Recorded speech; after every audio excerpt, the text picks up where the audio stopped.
Nama Kurnia Meiga kembali mencuat di media sosial akhir-akhir ini. Mantan kiper Arema FC dan tim nasional Indonesia tersebut sedang mendapatkan sorotan setelah mantan istrinya melakukan klarifikasi dalam sebuah podcast yang dipandu oleh mantan pebasket Indonesia, Denny Sumargo. Yang menarik, pada saat yang hampir bersamaan, Kurnia Meiga muncul dalam YouTube Melanie Ricardo.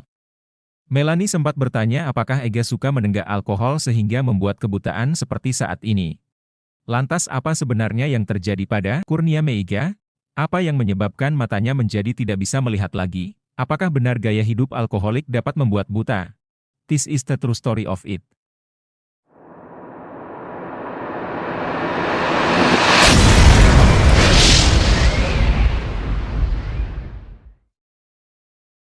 Kurnia Meiga Hermansyah, pria kelahiran 7 Mei 1990 ini adalah mantan pemain sepak bola Indonesia yang bermain sebagai penjaga gawang di klub Arema dan tim nasional Indonesia.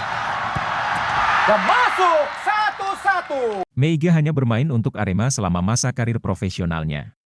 Di Arema, Meiga sempat menjadi kiper kedua setelah kakak kandungnya, Ahmad Kurniawan. Pertandingan terakhirnya adalah saat bertandang dan menang dengan skor 1-2 dari Barito Putra pada Liga 1 tahun 2017, sebelum dia diduga didiagnosa mengidap penyakit mata, papiledema. Secara belak-belakan, sang mantan istri, sosok yang akrab disapa Azizah tersebut menyebut Meiga memiliki kebiasaan minum alkohol. Mantan kiper timnas Indonesia tersebut juga disebut sang mantan istri telah selingkuh dan beberapa kali melakukan aksi KDRT. Yang menarik, pada saat yang hampir bersamaan, Kurnia Meiga muncul dalam YouTube Melanie Ricardo. Melanie sempat bertanya apakah Ega suka menenggak alkohol. Ada gak sih gaya hidup yang mungkin bisa jadi sakit sekarang? Apa baper? Atau alkohol pernah? Tanya Melanie Ricardo.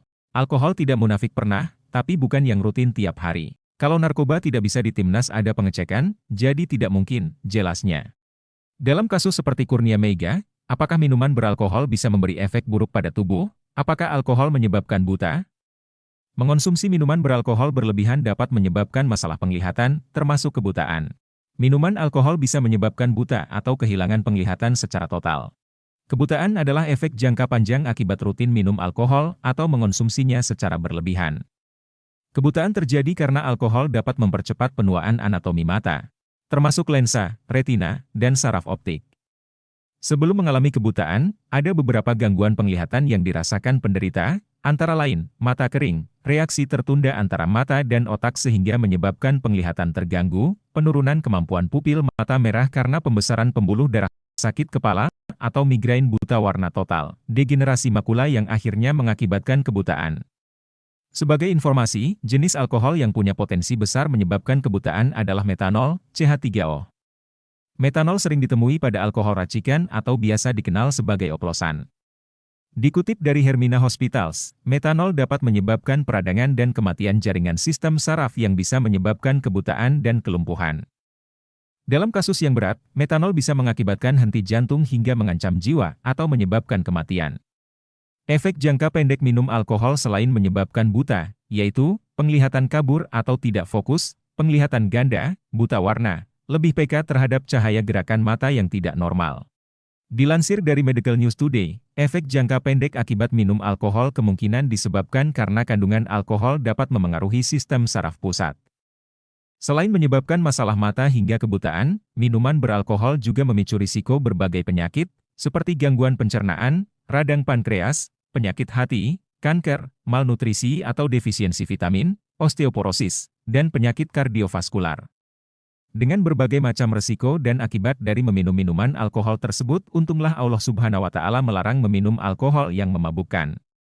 Allah Ta'ala berfirman, "Hai orang-orang yang beriman, sesungguhnya meminum, khamar, berjudi, berkorban untuk berhala, mengundi nasib dengan panah, adalah rijsun, kotor, termasuk perbuatan setan. Maka jauhilah perbuatan-perbuatan itu agar kamu mendapat keberuntungan. Sesungguhnya setan itu bermaksud hendak menimbulkan permusuhan dan kebencian di antara kamu lantaran meminum, khamar dan berjudi itu, dan menghalangi kamu dari mengingat Allah dan melaksanakan sholat, maka berhentilah kamu dari mengerjakan pekerjaan itu."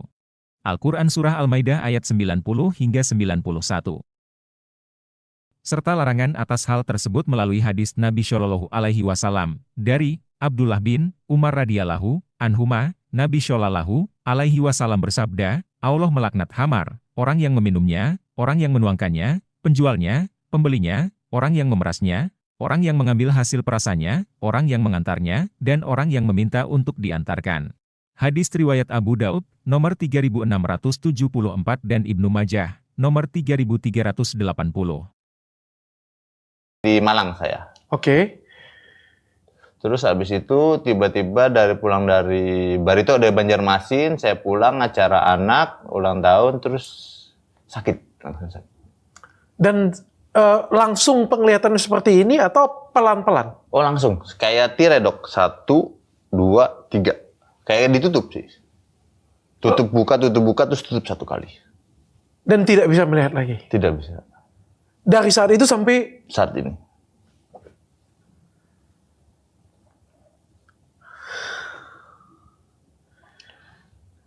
Dan langsung berhenti main bola kaki, sudah pasti Mas ya? Sudah pasti ya. Sudah 6 tahun. Dari 2017 sampai 2023.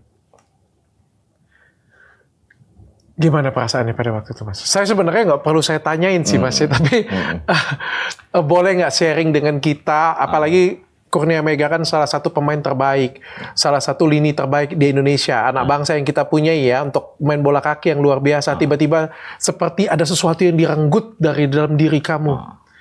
Ya mungkin di awal kena penyakit ini ya dok ya, kayak down, kayak stres, kayak putus asa sih itu pasti ada ya, itu manusiawi menurut saya. Tapi untung ada keluarga yang support, yang ngebantu untuk nguatin mental lagi. Tapi untuk di awal-awal itu mungkin sampai 2 tahunan. Down sih saya. Down banget? Down banget. Maksudnya kan waktu itu masih di umur 27 tahun. Mungkin bagi pemain sepak bola itu di umurnya puncak masih karir ya. Puncak-puncaknya banget itu. Lagi di puncak-puncaknya banget. Dan kamu ke dokter pada waktu itu? Ke dokter. Apa kata dokter? Ya waktu itu sampai ada yang bilang pembengkakan, penipisan, cuman kan namanya kita berobat ya dok, ikhtiar lah jatuhnya ya. Ya belum ada yang menemukan solusi sih. Masih mungkin belum jodohnya, belum tepatnya sih. Dokter diagnosanya apa Mas pada waktu itu? Kemarin pun belum detail ya. Maksudnya kalau saya dengar-dengar di YouTube pun itu masih simpang siur ya diagnosanya. Tapi untuk saya berobat itu masih diagnosanya masih belum pasti sih, masih belum jelas. Sudah 7 tahun berobat? 6 tahun. 6 tahun berobat, masih diagnosanya belum pasti? Tapi, pernah keluar negeri? Belum. Ya mungkin siapa tahu ada yang mau ngajak saya berobat di luar negeri. Ya kan saya nggak tahu juga ya dok ya. Oh, nggak dapat asuransi kan Mas? Oh nggak ada, kita nggak ada. Seorang pemain nasional? Profesional ya. Yang membela negara sendiri nggak dapat asuransi? Nggak ada. Mungkin kalau pribadi mungkin kayak sekilas BPJS begitu, mungkin kan itu kita sendiri dok. Tapi kalau asuransi profesional yang dari ujung pala ujung kaki itu nggak ada. Tapi kan kita kan bekerja, sebenarnya atlet seperti itu kan masih pada waktu itu masih aktif, tercatat sebagai pemain timnas nasional? Iya, masih. Artinya kan kita kan bela negara kita. Nah, ya mungkin kebijakannya masing-masing ya, saya nggak tahu ya dok ya. Tapi emang nggak ada sih, sayanya nggak ada.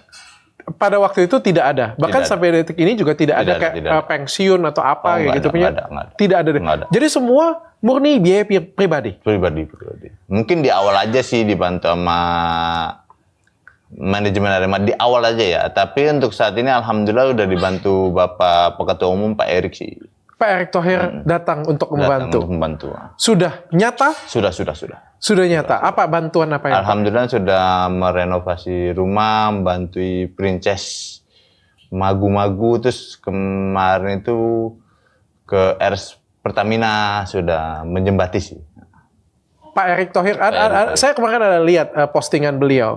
Beliau membantu secara nyata dan itu benar. Benar. Sebelum Pak Erick Thohir? Nggak ada. Benar nggak ada. Ya pribadi sendiri sih ya, usaha sendiri. Makanya pun saya kayak ya berusaha sendiri sih, kayak menjual apa yang saya miliki untuk tidak menyusahkan atau merugikan orang lain sih. Oke. Mas, pada waktu Anda berobat, keliling ke rumah sakit, pasti pengen kesembuhan ya? Pasti dong. Masih mengharapkan kesembuhan pada waktu itu? Sampai saat ini pun saya masih mengharapkan kesembuhan sih. Oke, tapi kemana aja jadi sudah, Mas?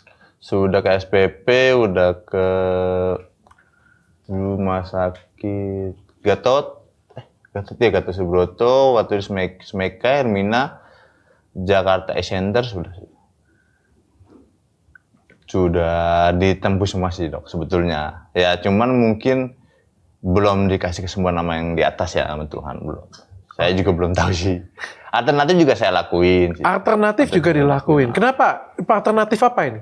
Kayak saraf atau ada yang bilang apa ya pengobatan alternatif ya kayak gitu orang pintar pun saya lakuin gitu. Kenapa pikir pergi ke orang pintar? Ya karena saya pengen sembuh ya dok ya. Jadi apapun saya lakuin nih dok, karena udah nggak tahu harus bagaimana, jadi harus ya ada yang saudara bilang gini ya saya lakuin apa salahnya saya coba sih sebetulnya.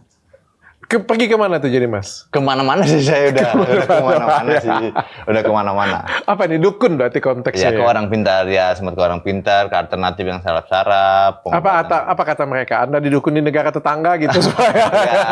Ya itu mah biasa ya kalau orang spiritual mungkin. Dengan dunia goib ya saya nggak tahu juga kan sebetulnya, tapi ya udahlah saya bilang yang penting saya ikhtiar sih dok sebetulnya. Berarti kamu sudah pergi hampir ke beberapa dokter, bahkan beberapa jalur alternatif untuk mengobati mata kamu. Iya. Dan sejak saat itu tanggal 18 Agustus ya tadi ya? Berapa Agustus tadi? 17 Agustus ya? 23-an. 2017, 23 Agustus. 23. Sejak saat itu kamu langsung pensiun karena tidak bisa melihat. Iya. Karena kebutaan. Contohnya dulu pada saat itu yang lagi ramai itu adalah minuman oplosan. Minuman oplosan. Pernah nanya dokter nggak tentang itu? Nggak ada yang mendiagnosa seperti itu sih om. Nggak ada yang mendiagnosa seperti itu? Karena udah medical check up, alhamdulillah normal semua. Cek darah? Sudah. Cuci darah saya pernah. Cuci darah? Sudah. Pernah juga cuci darah? Cuci darah, sampai cuci darah. Dan bro nggak minum alkohol? Ya minum om. Minum, tapi tidak pada saat itu? Tidak pada saat itu. Tidak pada saat itu? Nah, bagaimana menurut kalian? Semoga kita semua bisa menjaga diri dari segala hal yang membahayakan diri kita dan bersyukur atas segala sesuatu yang telah dianugerahkan pada diri kita. Demikianlah video kali ini. Semoga bisa bermanfaat. Insya Allah kita jumpa lagi di video berikutnya.